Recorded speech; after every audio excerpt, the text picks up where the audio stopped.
Hello friends and welcome back to Real Talk, where we talk everything real estate. I'm William Barker, your real estate expert, and you asked for it, you got it. Today we're doing a question and answer, and it's just you and me. You will go one-on-one with a great one! A couple weeks ago I asked you to email in your questions, and we have some great ones, so I'm really excited. Here we go. Okay, the first question is coming from starjam223@gmail.com, and they're asking, what is the most difficult deal you've worked on and how did you overcome it? Well, Starjam, I don't even know your name, so you know what I think? It doesn't matter what your name is! Okay, it does really matter what your name is, because we want to enter you into a raffle, and every couple months we're going to give away a lot of gift certificates. So please leave your name and the area you're from in case you have area-specific real estate questions.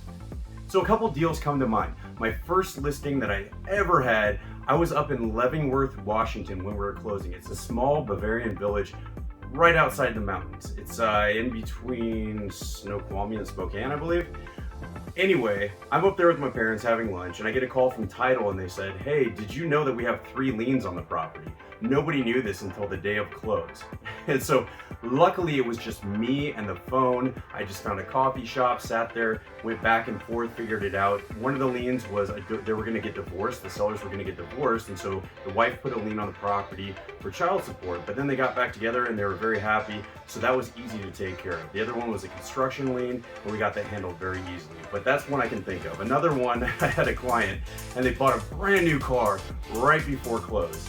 And that one we had to find them private financing.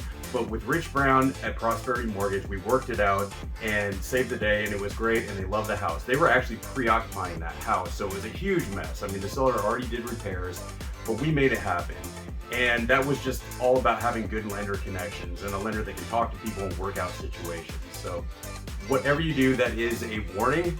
Do not go out and buy new furniture. Don't put anything on your credit. Don't buy a new car. Wait until you're closed, then do it, because it will screw up all your financials. Okay, the last one I can think of, I was at a wrestling tournament with my friend, and it was super loud. It was Ralston Arena, and it was packed. I've never seen it so packed before. You couldn't hear anything. And I was negotiating a deal on the buy side, so I was working with these 2 buyers that I love very dearly. They're great friends of mine. And the listing agent said, hey, we have 5 minutes to figure this out because there was another offer on the table. And I turned around and I'm like, I can't get anywhere. It's freezing cold outside. There's nowhere I can hear. So there was an elevator right behind me. And I turned around, went in the elevator, hit stop, and just negotiated the deal from there. So that was super fun. But they got the house. It was wonderful in Millard. They're super happy. So there you go. Thank you so much for the question. Okay, moving along. The next question is from Donna in Omaha. And Donna asks, you're always posting positive content online. I feel like it would be hard to stay positive in your industry. How do you do it?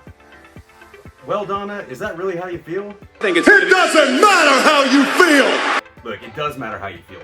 And being a real estate agent is incredibly stressful, but it's incredibly important also to stay positive in our industry. Every good real estate agent knows that you have to have positive energy. It really affects how transactions work. You have to stay positive. And half of the stuff that I post online, I'm really talking to myself as well. You know, it's maybe something I listened to on a podcast or I thought up that helped me out a little bit, and I'm just sharing it with other people just in case that can help them too.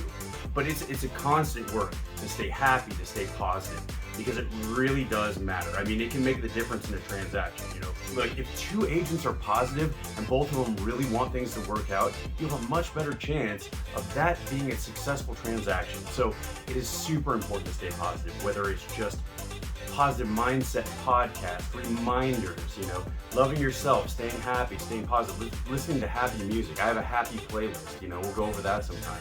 You know, we're going to go over some self-care and self-love in this channel too. It's not just about real estate. But thank you so much for the question. On to the next one. Okay, great questions. The next question is from Jeffrey in Lincoln. And Jeffrey says, is now a good time to buy a home? Interest rates are high. I'm thinking about waiting until they go back down to buy a house. Well, Jeffrey, is that what you really think? It doesn't matter what you think! Well, Jeffrey, it really does matter what you think.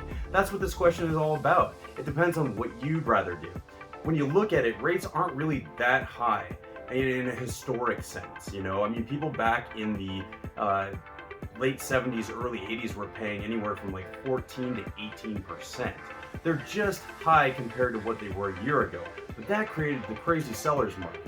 So it's up to you on what you'd rather do. Would you rather wait until they drop back down like other buyers are doing, and then you have to compete with 20 offers and write $30,000 over asking price, or bridge an appraisal gap, waive your inspection?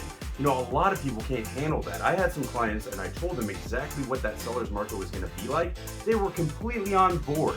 But then when it came down to it, you'd write a couple offers and they'd tap out because they just couldn't take it. They get emotionally attached. Every single time a buyer writes an offer on a property, they see themselves in that property, and they see their family in that property, their animals in that property, so it's very emotionally invested. So it just depends. Do you have the endurance to wait out multiple offer situations and maybe write 13, 14 offers? Or do you want to buy now when rates are a little bit higher, refi when they drop?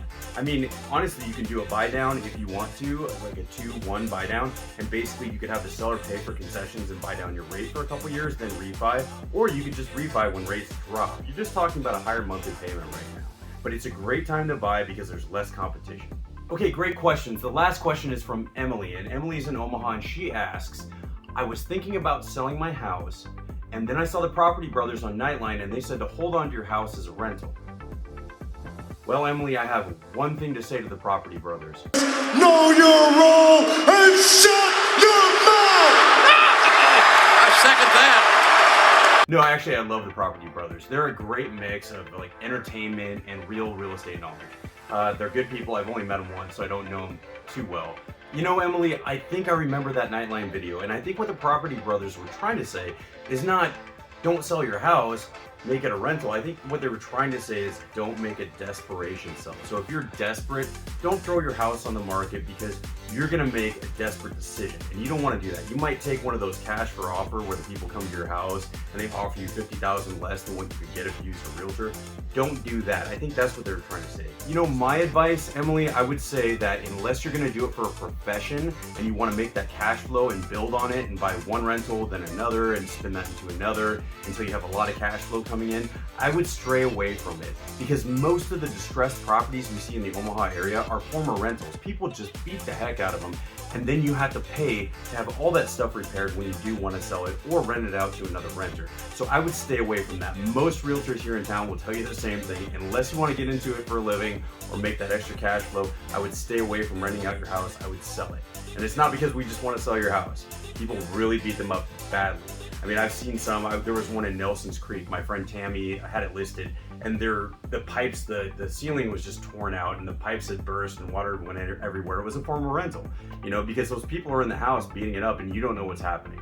So anyway, I would stray away from that. But if you want to get into rentals, that's something we can talk about on a different video. Well, that about wraps it up. Thank you so much for the awesome questions. I look forward to hearing more questions from you in the future. Obviously, everybody that wrote in, except for Sarjam, we're going to put you in a raffle, but reach back out to me and give me your name and your contact info so I can actually put you in that raffle. And every couple months, we're going to give away Starbucks gift cards, Amazon gift cards, all kinds of stuff. So once again, thank you so much for tuning in to Real Talk. I'm William Barker, and until next time, I hope everybody's having a great week. We'll see you next time.